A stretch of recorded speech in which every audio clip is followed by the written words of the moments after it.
Hai Sobat Healthies, salam kenal. Saya Iva.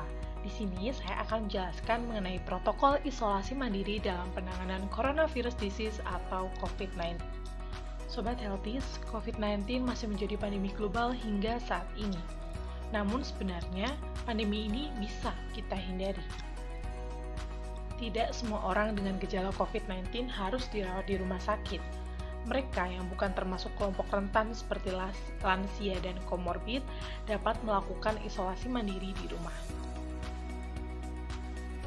Nah, Sobat Healthies, mengenai protokol isolasi mandiri dalam penanganan COVID-19.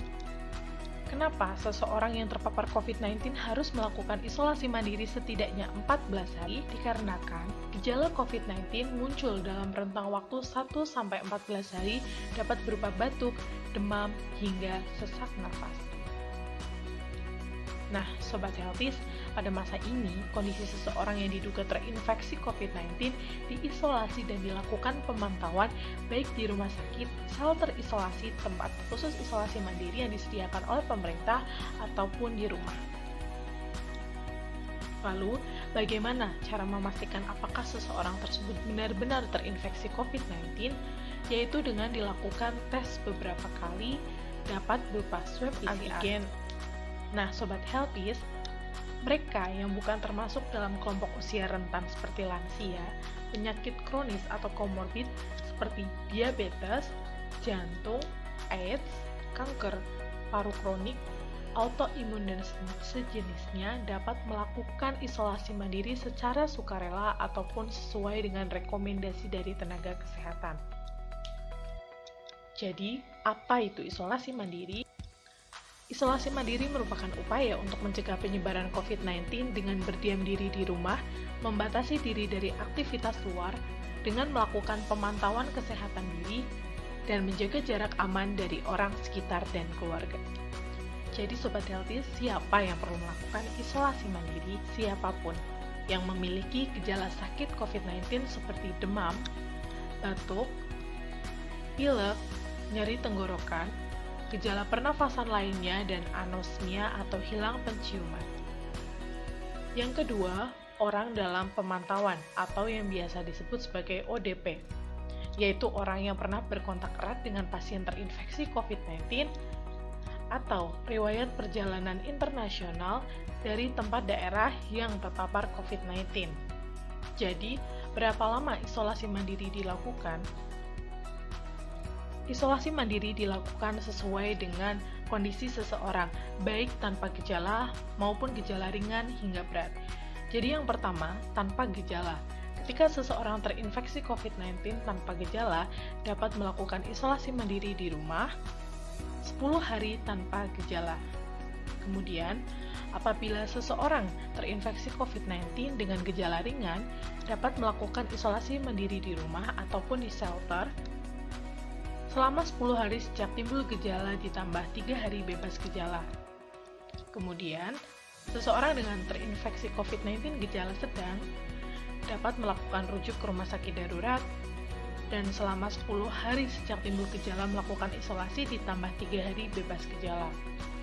Lalu, dengan gejala berat, dapat melakukan rujukan ke rumah sakit 1 kali PCR negatif dan ditambah 3 hari bebas gejala. Kemudian, dilanjutkan dengan isolasi mandiri selama 7 hari. Sobat Healthies, bagaimana menjalani isolasi mandiri di rumah? Yang pertama, pastikan memiliki satu ruang pribadi sebagai tempat isolasi. Kedua, jangan bepergian kecuali untuk mencari pertolongan medis. Jika memang terpaksa harus bepergian, maka selalu gunakan masker, bawa hand sanitizer, hindari menggunakan transportasi publik dan tempat ramai. Sobat Healthies, gunakan masker selama isolasi mandiri di rumah secara rutin, dan ganti masker secara rutin pula apabila basah ataupun kotor. Hindari untuk berbagi alat makan, perlengkapan mandi, dan benda berbahan kain misalnya pakaian atau selimut. Sobat Healthies, selama melakukan isolasi mandiri, terapkanlah perilaku hidup sehat dengan mengonsumsi makanan bergizi, mencuci tangan secara rutin, dan terapkan etika batuk dan bersin jika batuk. Upayakan berada di ruang terbuka untuk berjemur setiap pagi dan tetap gunakan masker. Sobat Healthies, jangan lupa untuk selalu jaga kebersihan rumah. Lakukan desinfeksi pada area yang sering tersentuh permukaan tangan atau alat yang terpaksa digunakan secara bersama-sama. Contohnya adalah mesin cuci. Jadi, yang perlu dipantau selama isolasi mandiri adalah yang pertama, suhu tubuh. Yang kedua, gejala yang dirasakan seperti batuk, pilek, sesak nafas, nyeri tenggorokan, mual, muntah, sakit kepala, rasa lelah yang berlebihan, hidung tersumbat, gangguan penciuman atau anosmia maupun diare. Kemudian yang ketiga, sebaiknya beli atau pinjam saturasi oksigen untuk mengukur kadar oksigen dalam darah Healthies. Apabila dalam beberapa kali pemeriksaan menunjukkan kurang dari 92%, maka Sobat Healthies langsung dapat melakukan pemeriksaan segera ke IGD. Kemudian, kondisikan posisi tidur. Posisi yang pertama, berbaring di atas perut dalam 30 menit. Posisi kepala lebih rendah dari badan, letakkan 3 bantal di bawah leher, perut, dan pergelangan kaki. Posisi 2, berbaring ke sisi kanan ataupun kiri, dibantu bantal pada bagian kepala, perut, dan kaki. Kemudian, posisi separuh duduk dengan beberapa bantal membantu menyangga di punggung. Ubah posisi tubuh setiap 30 menit sampai 4 jam sekali dan pastikan ventilasi udara cukup baik dan lancar. Bernafaslah dengan tenang dan jangan panik.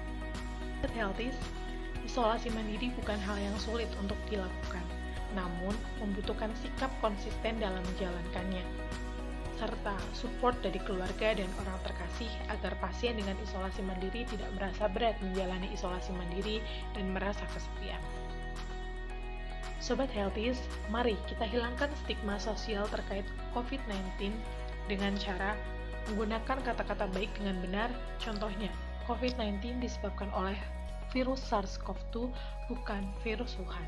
Yang kedua, menghindari melabeli orang atau etnis sebagai penyebar COVID-19. Yang ketiga, memberi dukungan kepada terdampak.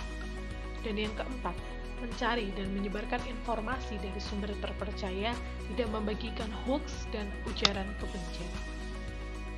Stigma mendorong pasien untuk menyembunyikan penyakitnya dan mencegah orang segera mencari perawatan kesehatan. Oleh karena itu, kita harus memperbaiki stigma sosial terkait COVID-19. Stigma muncul dari ketakutan, dan ketakutan muncul dari kurangnya pengetahuan. Sekian. Semoga ilmu ini bermanfaat untuk Sobat Healthies. Terima kasih.